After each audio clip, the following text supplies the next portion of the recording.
महारानी, मैं तुम्हें इसी जंगल में हेलो मैं साधु के रूप लेकर आज 14 वर्ष इसी जंगल में समय को बिता लिया। लेकिन महारानी, यह मैं क्या देख रहा हूँ? मैं तुम्हें हिमाचलपुर नगर में रखा था। कमल को कोई प्रकार का कष्ट नहीं होना चाहिए। समय पर तुम भोजन बनाकर मेरे भाई को खिलाती, लेकिन मैं इस परिस्थिति में भिखारी रूप में मैं तुम्हें जंगल में देख रहा हूँ। स्वामी, क्या आपको जाने के बाद तेवर जी ने शादी करके आ गए महल, और शादी करके जब आए तो मैं तो बहुत खुश हुई। तो ये सोच रही थी कि आज से मैं 2 बहन हो गई, हर अपनी बहन समझकर उनकी अपने दिल की दुख की बात बता दी। छोटी बहन, कुछ समय के बाद मैं बच्चे की मां बन जाऊंगी। मेरे घर में बच्चे पल रहे हैं।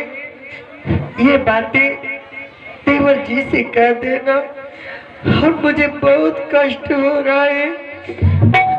बहन ने कही कि ठीक है दीदी जी, मैं अपने पति से कहकर तुम्हारे लिए फल फूल मंगवा कर तुम्हें भोजन कराऊंगी, तुम्हारी सेवा सत्कार कराऊंगी। परंतु जब उन्होंने अपने पति के पास कहा कि बड़ी दीदी गर्भवती है, एक बच्चे की मां बनने वाली है, तो उनका शरीर चहक उठा। उन्हें आवेश में आकर स्वामी क्या हुआ महारानी? मुझे बहुत मारा पीटा, और उन्होंने सवाल रख दिया कि बताओ कुलाचन नारी, ये जो बच्चा तेरे गर्भ में पल रहा है, ये तुम अपने मुख कहाँ से काला करके आई? महारानी, तुम उसे समझाया नहीं। मेरा मुंह काला नहीं है, मैं मुंह काला करके नहीं आया हूँ। यह आपका भाई का खून है, तुम बता क्यों नहीं दिया? स्वामी, मैं बहुत समझाई, बहुत मैं बताई कि ये किसी का नहीं बल्कि ये आपका भाई की निशानी है, परंतु उन्होंने विश्वास नहीं किया और मुझे मार मार कर मेरे गर्भ का बच्चे को विनाश करने के लिए तत्परा। स्वामी, और मुझे घर से बाहर कर दिए। तो तुम्हें घर से बाहर कर दिया? हाँ स्वामी। अरे भाई कमल, मैं तुम्हें पुत्र के समान पोसा था रे। किसी जन्म का मैं तुम्हारा दुश्मन था, जो तुम्हें इतना भीषण कष्ट देकर बदला लेने के लिए मेरे परिवार से खड़ा हो गया। महारानी, वो जंगल आने के बाद कुछ समय के बाद मैंने यही पुत्र को जन्म दी हूँ। महारानी, का नाम स्वामी, यह मेरा पुत्र है। हाँ स्वामी, मेरे लाल, मेरे पुत्र, स्वामी, मेरे पुत्र। हाँ पुत्र, मैं तुम्हारा पिता हूँ।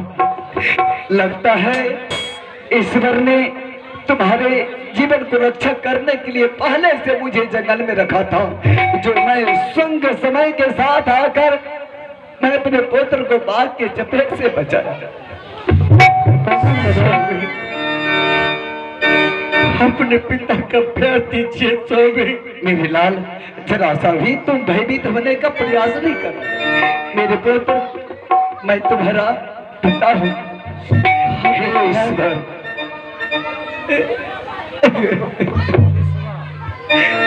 मुझे माफ कर दीजिए ईश्वर। अब इस कष्ट को मैं झेल नहीं सकूंगा। मेरा सारा परिवार अलग अलग खंडित भिखारी के रूप लेकर अलग अलग जी रहा है। लेकिन महारानी, अच्छा भी मुझे याद है कि मैं 14 वर्ष पार कर चुका हूँ। अब हम लोग हिमाचलपुर नगर जाने में जरा सा भी संदेह नहीं होगा। और जरा सा भी कोई तरह का कष्ट नहीं होगा महारानी। स्वामी, मुझे भी रह रह की याद आती है कि मेरा छोटा देवर जी मुझे तो घर से बाहर कर दिए, किस प्रकार से रहता होगा, कैसे अपने राजपाट को तो चलाता होगा, कैसे संभालता होगा स्वामी।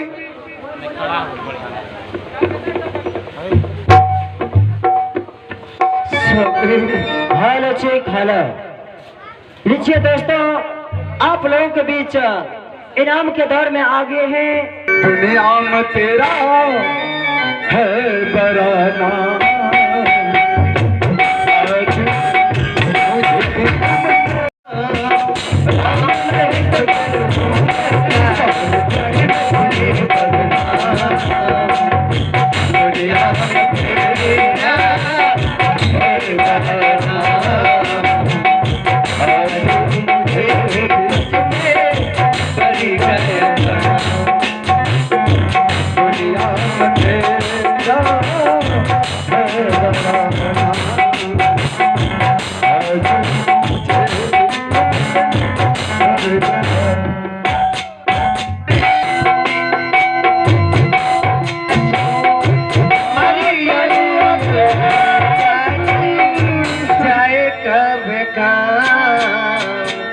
रमतारा मैं सू मरियऊ पर जाए सजदा,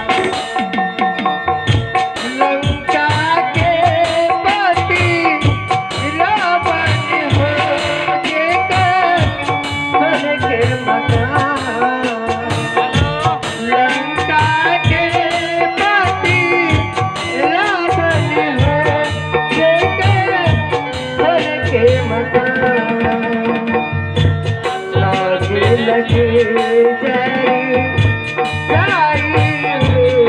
जाने मेरी भगवान, लागे लगे जाई जाने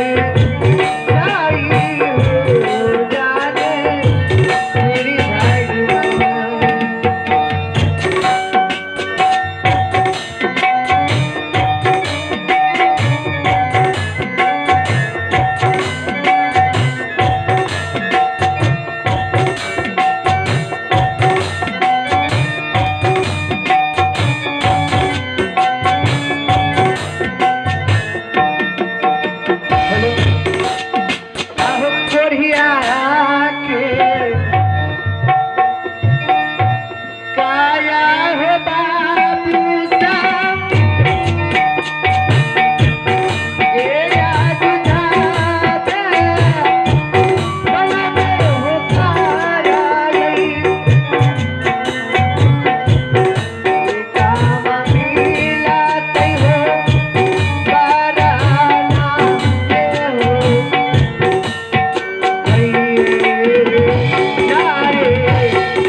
महारानी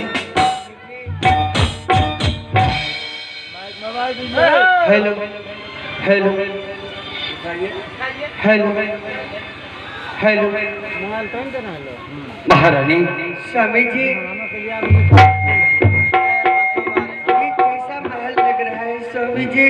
महारानी हाँ स्वामी जी। देखो, लगता नहीं है अपना सिंह दरबार है।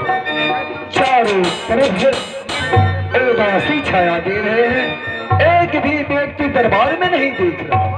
हाँ स्वामी। नहीं तो सिपाही जुल्मी सिंह को देख रहा हूं, जो मैं उससे बात करूं। अगर जुल्मी सिंह रहता महारानी, तो मैं उससे दरबार के बारे में और भवन में जितना भी सदस्य निवास कर रहे हैं, कौन सब कर रहे हैं, जुल्मी सिंह से मैं पूछता।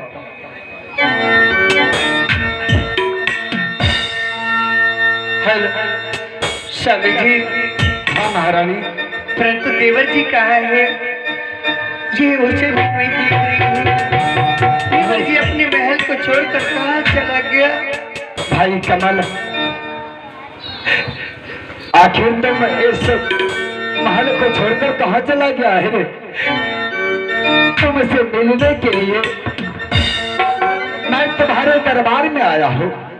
भाई अगर तुम जहाँ भी हो मेरे पास या कमल, मैं तुम्हारा भाई दरबार में तुम्हारा राह देख रहा हूँ कमल।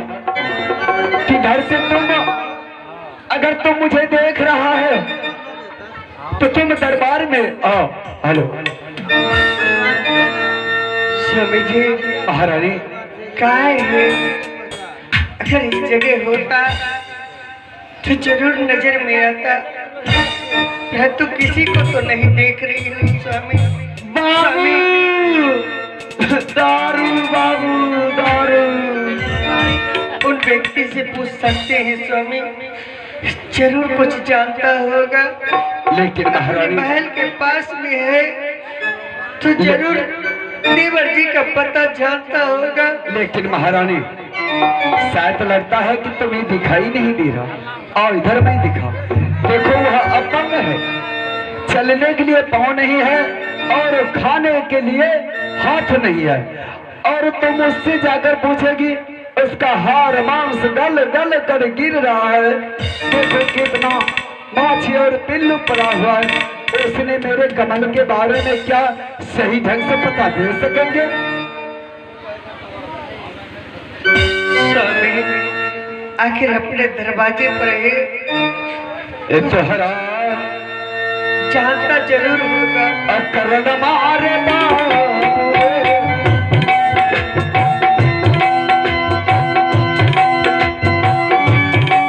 आरे आया मारे दिल, आया तोलना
उनसे पूछते हैं, इसलिए कि मैं किसी को नहीं दिख रहा हूँ। चलो उनसे पूछेंगे, कहीं उसने बता दिया। हाँ स्वामी, चलिए स्वामी, आखिर मायूसी है तो।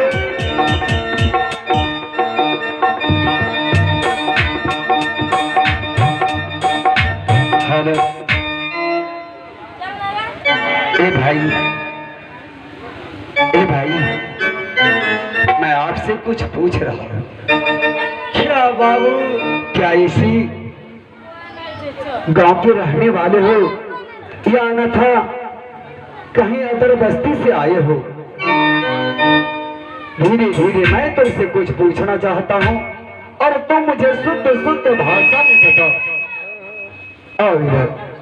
क्या बताऊं बाबू, मैं इसी हिमाचलपुर शहर की रहने वाले हूँ बाबू, लेकिन आज मैं 10 दिन 10 रात से अपने भैया की तलाश में भटक रहा हूँ, लेकिन अभी तक मुझे भैया और ना ही भाभी मिला है बाबू।